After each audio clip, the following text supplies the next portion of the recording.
So I stand between you and the main act, so sorry about that. I'm Michelle McGuire. I'm a partner at Deloitte. I'm the Chief Data and AI Officer for our partnership with the Olympics and Paralympics. So I was going to give you a little bit of Olympics by the numbers. So when David and Jean and Jamie come up, you kind of have a sense of the scale of what needs to get done between now and summer of 2028, which is obviously no small feat. So I thought I would give you a little bit of a throwback to Paris. Obviously, you all know Paris was wildly successful on the heels of COVID.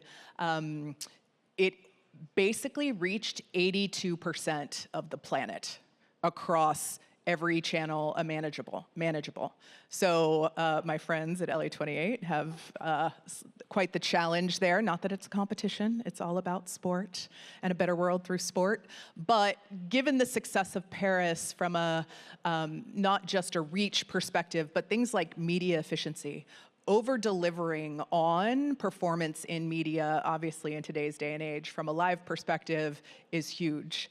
And also broke records across every dimension, including reaching over 300 million fans, individual fans, who self-identified via Olympic ID. If you don't have an Olympic ID, please go out to Olympics.com and sign up. That may be something we as Deloitte support. But then also, if you think about the scale of the games, we think of it as 8 Super Bowls a day for 18 days. Like, imagine the size and scale associated with the summer games from a just sheer, I'll just say, scale perspective. So I give you that as the backdrop because it gives you context for what David, Jean, and team have to solve for here. But maybe I'll give you a little bit on what Deloitte is still doing in Milan right now relative to the Olympics and Paralympics. Just maybe to give you some context about how we as Deloitte, a building slide, maybe I should have tested that beforehand. A little bit about what we are doing. So we as Deloitte are the technical integrator globally.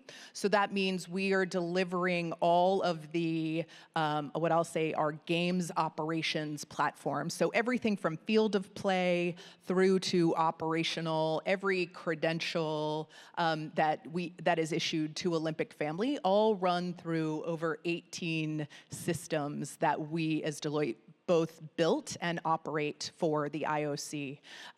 So when you receive results on your phone for downhill skiing or ice skating, medal count, all of that is run through a system that Deloitte supports. We also process all of the data associated with the commentator systems for NBC, BBC, NHK. All of that data is aggregated and served up to them. Yes, they are subject matter experts, but they are also reading from a system that is generating insights across a platform. Obviously, event schedules, athletes, volunteers, all of those systems are built and operated by Deloitte. We have over 1,400 employees who are supporting those systems live now for both Milan and now through Paralympics, which will go on for the next few days. So a little bit about what we do, but maybe a little bit about how we sponsor. So we as Deloitte are both a global sponsor at the top level with the IOC out of Lausanne, Switzerland, which I'm sure most of you know. And we have been a USOPC Team USA sponsor for years. It's actually probably one of our largest, our longest standing sports sponsorships within Deloitte. So, and you know, Jean and team will talk about kind of how USOPC and Team USA are excited to have the games, 2 games actually, both LA and Utah, come back to the US to support because it gives Team USA an opportunity to connect with a hometown crowd and think about loyalty for sport and Team USA in a different way. And those are some of the things that we are working on with USOPC. And then, of course, the Grand Dame, LA28. It's no doubt, and you heard from the athlete team, that everyone is excited about the games coming back to the US, and what it means for athletes, volunteers, employees is how can I bring my authentic Angelino self to the games and celebrate it in a way that is authentic to me as a volunteer or an athlete, but also in terms of communities. It will span over, I think we have actually on here, how many cities it spans, municipalities, who will be able to manifest their own destiny relative to the venues that they are supporting.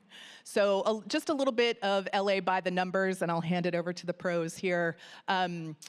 We mentioned the point about gender and gender equity. This will be the first games where there will be more female athletes than there will be male athletes. So Paris achieved, I know, round of applause for that.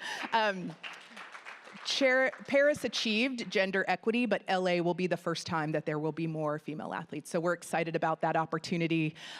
It's obviously more than 50 sports, the most sports ever, obviously bringing flag football, great shout out, as well as cricket to the games, which obviously 1 billion cricket fans worldwide is a huge opportunity for the movement to reach a broader audience with their relevance. It's also an opportunity for our LA28 friends to educate a US population on cricket and what that means. So we're excited about that opportunity to continue to support. Obviously, it's not just LA, it's also Oklahoma City and also some broader cities from a football/soccer perspective, but definitely so much goes into this, and I'm excited to have Jean and David and Jamie talk to you about what it means. And with that, I'll hand it over to the team.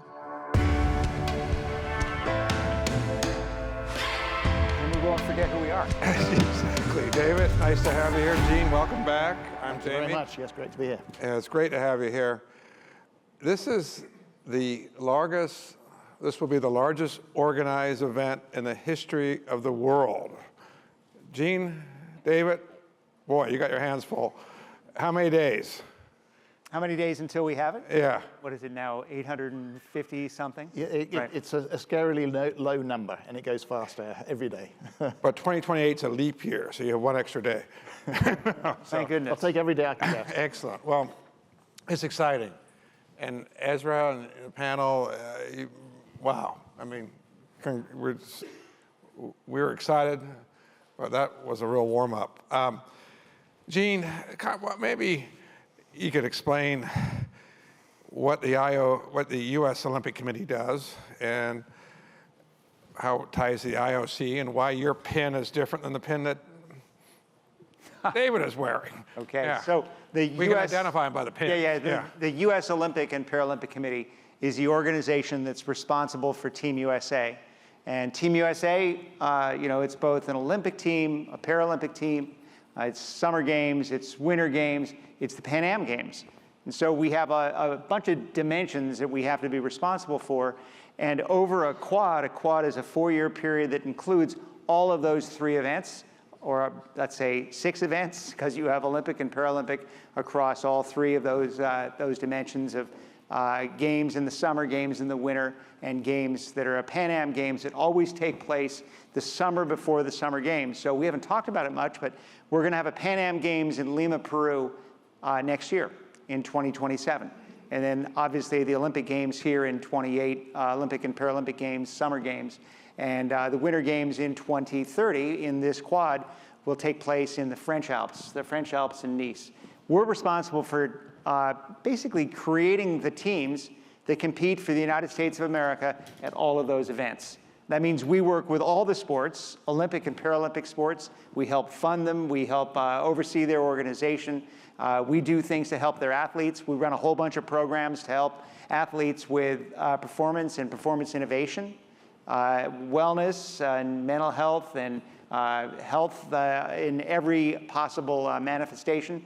And actually, we're doing quite a bit now in financial well-being. We just introduced a program last year that provides, it's a program that is funded by a $100 million commitment by a New York investor, which creates a sort of a retirement benefit for all of our athletes. So the first time we used it were for these games, the Milano Cortina Games. Between the Olympic athletes and the Paralympic athletes, there were 300 Team USA athletes.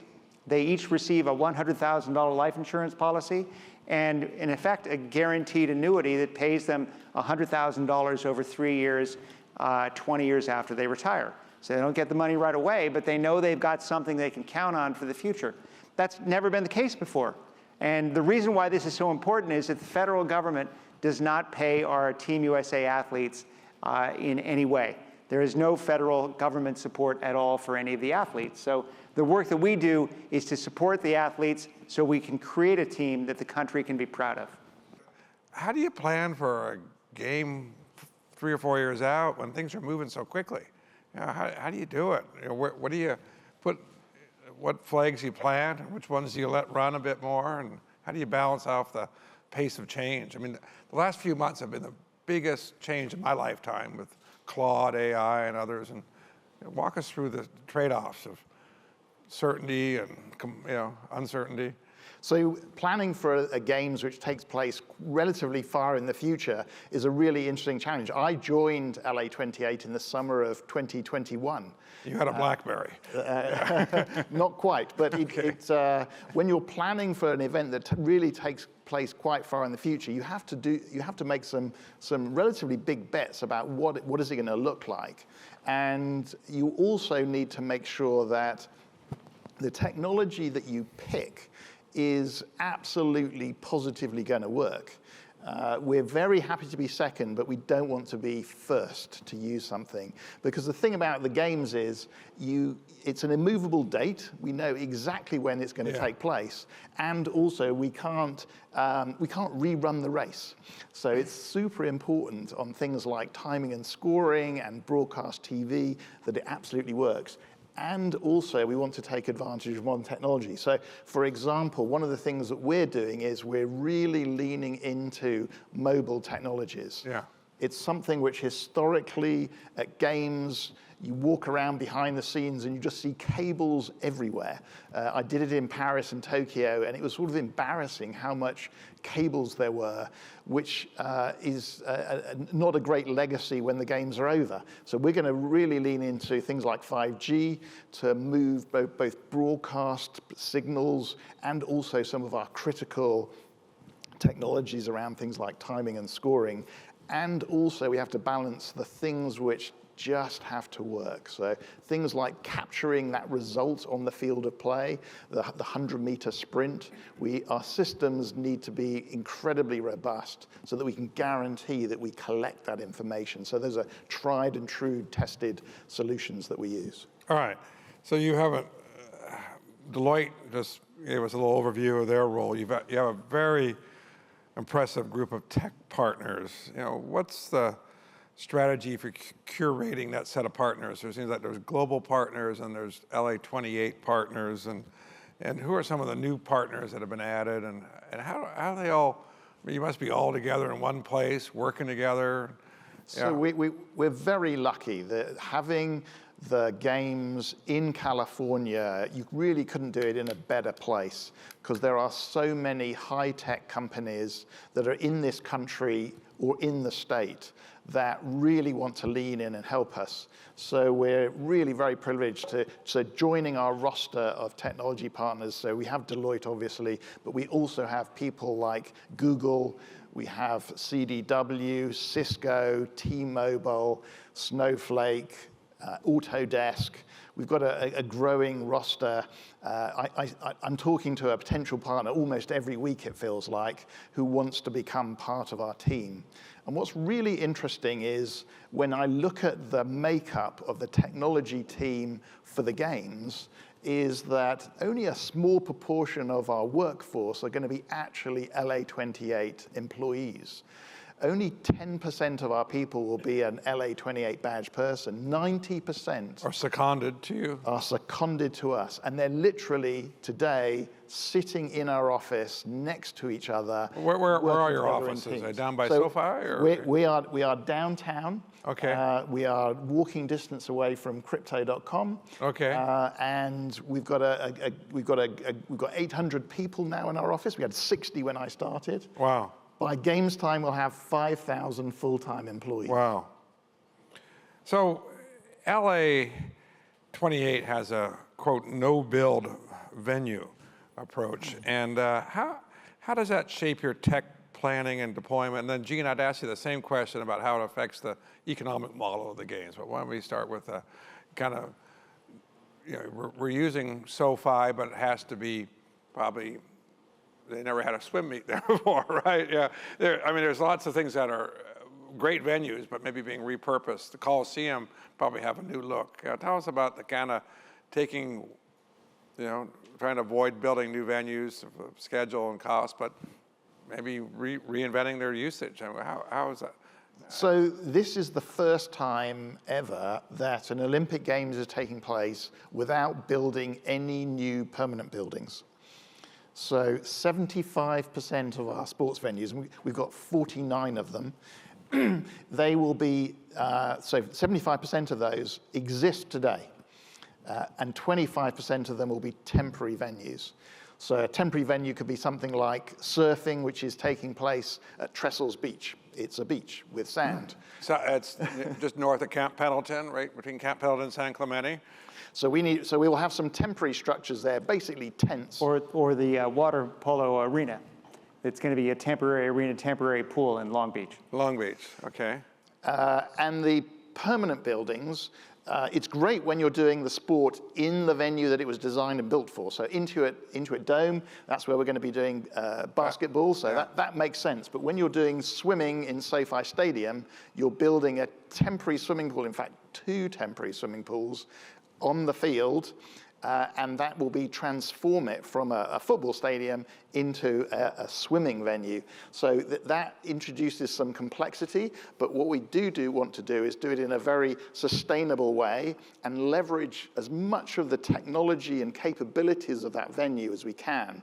So if you've been there, you'll see the world's biggest infinity screen. We're going to leverage that for our scoreboards and not have to go and install our own scoreboards because we're going to leverage what already exists there.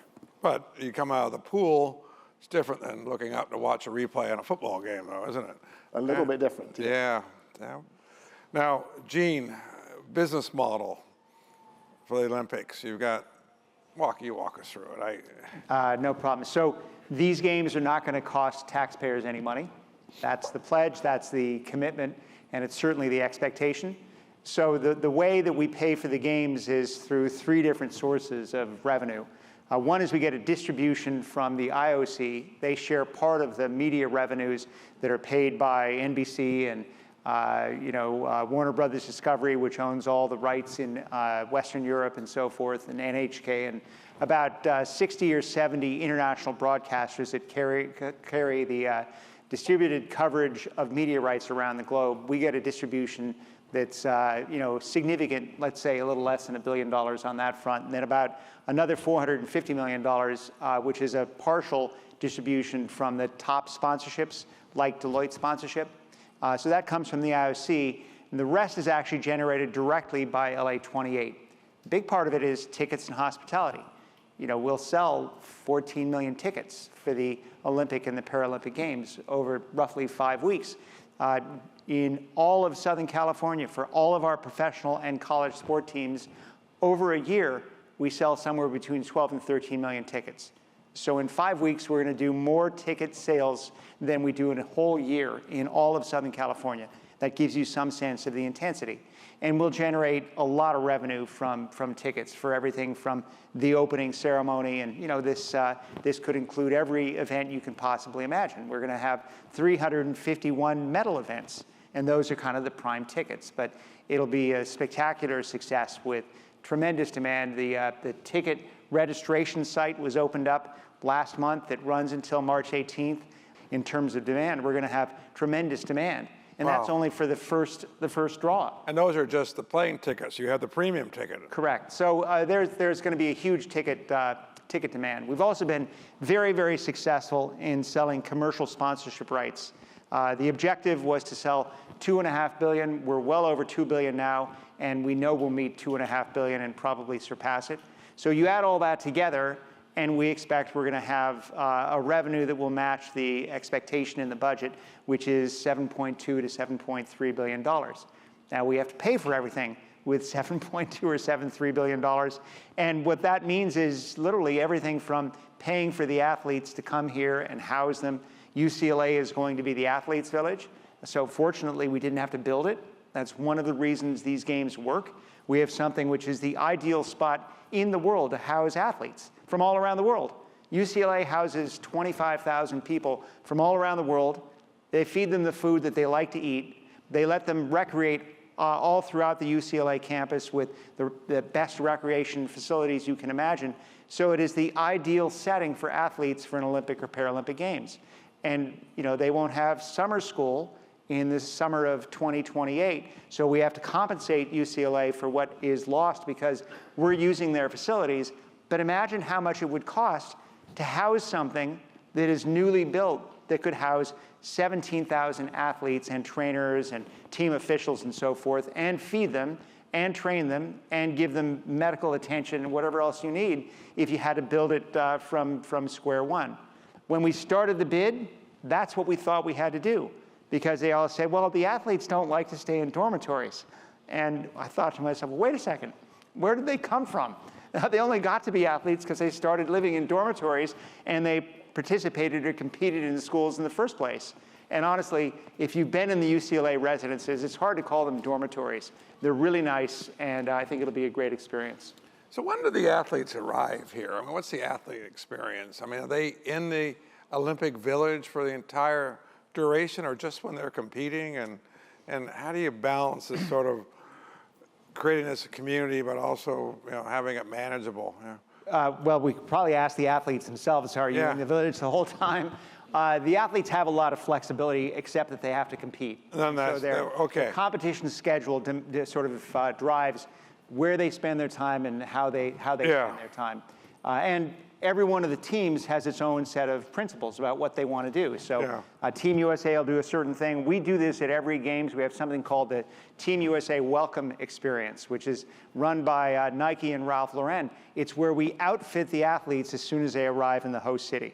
So we did this in Milan. It was awesome. That's fun. People feel like they're models or something, going in and getting decked out in all sorts of gear that they can choose. It's fitted for them and it's set up for them to feel like they are not just representing the country, but they're asked to sort of don things that make them part of what Team USA means. So we definitely do everything we can to make it special. Well, the state of California is going to add one more stop. We're going to tax them before they leave. Well, we actually have most of that worked out as well, too. It's like, I always admire going to the Australian Open. They have the hair salon and the fitness center and the beautiful dining facilities, and they have the Australian tax office, the last one by the exit. So, it's, well, I'm sure we'll figure out. So we have some Australians here. And the Australian team is going to stay at UC San Diego preparing for it. And I think the French team is going to be at Chapman, so we're doing our magic. But, you think about it. What did you have to work on when you got here? Did you have to build this platform from scratch? Did you build on top of Paris? Is there a parallel activity going across all the Olympics? What does Brisbane get handed off from you? Because there's so much technology and systems, and how long do these things last? Is your legacy going to be a system that's better than anything else? And so one of the things that Deloitte brings to the table is that continuity. Is that continuity? Yes. So the Deloitte, their first games was the Milano Cortina Games, and the systems that they built for them we will inherit. And the goal is that we evolve the system from games to games so that we can leverage what was built before and make it better and adapted for the context in the city that comes next. So that is the goal. And also other IOC partners like Omega, who provide the timing and scoring, they go from games to games. In fact, they've done it for over 20 years. So they come with a lot of experience. So they're locked in, And they know how to do it. While some partners, like our T-Mobile partner, that's our telecommunications partner, they're domestic, so they focus on the games. But what they did do is they came with us to Paris and to Milan to learn from the domestic partners in those countries of how they delivered the games. And we really have a very strong culture in the games movement to share information from games to games. And that really helps make sure that we can learn about what works really well and lean into that, and what things we could do differently that are just going to make them better. It's complicated. Every place is different. Yeah. Imagine how much can you learn from the games that were done in Beijing in 2022? How much will they tell you? And how much is useful to us? So one of the sponsors of the IOC is Alibaba. Alibaba has an extraordinarily strong capability in cloud services. They provide cloud services in all sorts of places, but not the United States. So we can't really use them in the United States. So the world is a complicated place. Yeah. And you have the games all over the world, but you can't do everything in the same place. So you need to borrow what you can from the experiences that each games has, and then make adaptations for the place when you're there. Yeah. Well, you also have some new sponsors like Snowflake, right? I mean, how many are kind of new to LA, and think those will continue on, or that sort of functionality? Yes, so Snowflake is a domestic partner. They're helping Team USA athletes with sport performance using some of their really innovative cloud technology. And we've also recently signed up Google that are helping us with a range of initiatives, including AI and mapping and data processing. So we're really leaning into those with those partners, and they're seeing opportunities of how they could help future games, whether that's Brisbane or French Alps or even Salt Lake City when they come up. So post games, is there a David Michael in Utah or David Michael in Brisbane, and they're here kind of? Yeah, so maybe he'll get hired by one of those guys. So this is one of the weird things about working for an organizing committee, because we all know the day we're going to get fired, which is actually okay, because it means that everyone has a very clear vision of what is it we're here to do. We are here to deliver the games. But it does mean there's an equivalent of me for all of the future games. Yeah. Some of them, they've already hired me. Some of them, they haven't. So what comes after the games for me, I'm not sure yet. I'm not really thinking about that, because I've got enough to think about for 2028. Well, Gene, how athletes, are competitive, they love to win, and we celebrate winning as a culture in America. What's the IOC's, well, maybe the U.S. Olympic Committee's definition of success for LA28, and maybe I'll ask you the same question for LA28. Yeah. From our standpoint, LA28 is really important. It's the first time since 1996 that we've had a Summer Games in this country.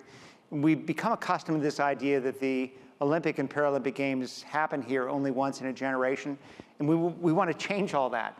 I actually think we should expect to have games in the United States every decade, and we're fortunate. We have LA28 in the 20s, and we have Utah 2034 in the 30s. We should have a game in the 40s, someplace in the country. The United States is so important to the Olympic movement that we have a huge responsibility to just make sure that the American public is enthusiastic, engaged, supportive, energized by what the games mean. So we have to make this experience for Americans something that is unforgettable, that causes them to say, I want to do it again. And I want to spend the time and the energy to make sure that some other part of the country is able to be a host again. So I think we have to believe, coming out of the Games, that we can be even more ambitious about the future for the United States in the Games. So do you think there's a follow-up on that, and we'll come to you, David. Is there two models of cities that are still building their infrastructure and they're growing, I say Brisbane, versus ones that have most of the infrastructure? I mean, with the budget that $7 billion without building anything is a big price. Well, and we have no government support. Most of the hosts rely on government support of some sort. I would say, de facto there are two models, but in reality, the greatest countries of the world have hosted the Olympic and Paralympic Games: Japan, China, the United States, France, Germany, the UK, Italy, and many of those countries have hosted both games in the winter and games in the summer. And if this is all going to work in the future, the greatest countries in the world have to feel motivated. They have to feel that their public supports the idea of the games, and that everybody wants to be engaged. And it will be everybody's turn at some point. The countries that haven't hosted that want to host, like India or Indonesia or any of the Middle Eastern countries, Saudi Arabia or Qatar, or Egypt. They've all said, we want to do it. Doing it is complicated, it's expensive. You cannot afford to do it the wrong way. I mean, we nearly missed making it work when we went to Rio. And it's not to say we can't do it in places that don't have the kind of developed economic attributes that the United States or China have, but you got to be very careful about this. Creating these games so they work is a hard exercise. Yeah. And so I have a strong view, and I'm an IOC member, so I have some influence over this, that we have to have a strategy about where we host the games, and that we have to maximize the greatest strength and wherewithal of the world collectively to make this all work. And over time, the strongest countries, or the countries that are prepared to make the biggest commitments, deserve to be the host of the games. And that doesn't have to be something in which there's a beauty contest, but you have to be really thoughtful about who can actually pull it off. The athletes deserve it from us. They actually comprise the talent. This wouldn't work without them, and they have to feel that it's worth it. They have to know that they're going to be supported, and this will be the greatest athletic experience of their lives. Yeah. Okay, David, I guess the original question was defining success for you. I mean, it's kind of like, hey, David, we're going to go to the moon, and we want to blast off on July 14th, 2028, it's 7 years earlier, You're like, well, wait a second, why, I mean, you've got to execute, right? But in your mind, success, is it the viewing experience? I think the viewership was up twice the European Olympics than the ones prior. Is it fan engagement, athletic performance? What are some of the metrics LA28 is using to kind of define success? So there's probably three main areas that the way in which we look at success for delivering these games. The first one is to create an amazing experience primarily for our athletes, but also for our fans. Mm-hmm. Whether those fans are sitting at home or they're sitting in a stadium, we want to create the best experience we possibly can for those stakeholders. That's absolutely crucial. Then the next thing is we want to have a positive impact on the communities where we are delivering the games. It's not just the city of LA, it's actually 86 different municipalities across Southern California, our remote cities where we have football, and also in Oklahoma City where we have 2 sports as well. So we want to leave a really positive impact in those cities as part of delivering the games. And also we want to help the movement. We want to help the Olympic and Paralympic movements, and making it easier for the games that come after us to deliver an amazing games. So those are really the way in which we think about it. All right, so advice to largely California residents here today. Register before March 17th? March 18th. March 18th. And you're able to buy up to 12 tickets? Yes, sign up now. Go to LA28.org. Okay. Brent, where are you? Raise your hand. Now, if you want to buy a premium package for the Olympics, Brent, you're welcome. And I think that's a big part of supporting the Olympics is, we've always been very supportive, and I think these venues are iconic. Coliseum, the third Olympics there. Coliseum is going to be the only building in the world to have hosted 3 Olympic Games. Yeah. So if you really get on my good side, you can join me. It's like the U.S. Open. It was great. And Brent did that. And then SoFi, what are some of your special venues that you're seeing? I mean, you went to Paris, and you probably saw the equestrian at Versailles, and you probably had some impressions as you came back. And what are some of the venues here that we think are going to surprise everybody? You want to start? Well, I think SoFi Stadium is going to be an incredible experience. To see swimming there is just it's going to be a unique 75,000 fans. Absolutely unique. Yeah. But we've got 49 different venues to go and choose from. So go to our website and have a look. And it's really going to be. Badminton's a hell of a sport. I mean, or squash. Back to the Future. The square where the town hall clock is, that's where we're doing squash. Oh, yeah. It'll be held in the evening. It'll be spectacular. Fantastic. Gene, anything? Yeah, well, which ones did you present the medals at in Paris? I presented swimming Gymnastics? medals. I was able to give Katie Ledecky a gold medal for Wow. the 800 meter, which was fantastic. That was a great experience. So I presented swimming medals twice, and I presented medals in gymnastics. Gymnastics, of course, is going to be at Crypto.com. Crypto.com is one of the best arenas anywhere in the world. They continue to invest in it to make it really an extraordinary place. It'll be the best venue for gymnastics in the history of gymnastics. Olympics, yeah. There's nothing like it. And we like to talk about Versailles and the equestrian. Yeah, that's great. Yeah. And, you know, the Eiffel Tower and beach Yeah. volleyball, that was great too. But honestly, most of the Paris sporting venues were really kind of second rate compared to what rundown. we have. And I think for the athletes, competing in these venues is going to be incredibly exciting. Yeah. And we're going to make it the best sporting experience for the athletes that they've ever had. Well, for the tech community and financial community, it's our responsibility to get behind you and make these things. We're certainly going deep with our financial support for the Olympics and the team and the Paralympic team as well. And it's great to have you here today to share your insights and perspectives. Thank you very much for coming out today.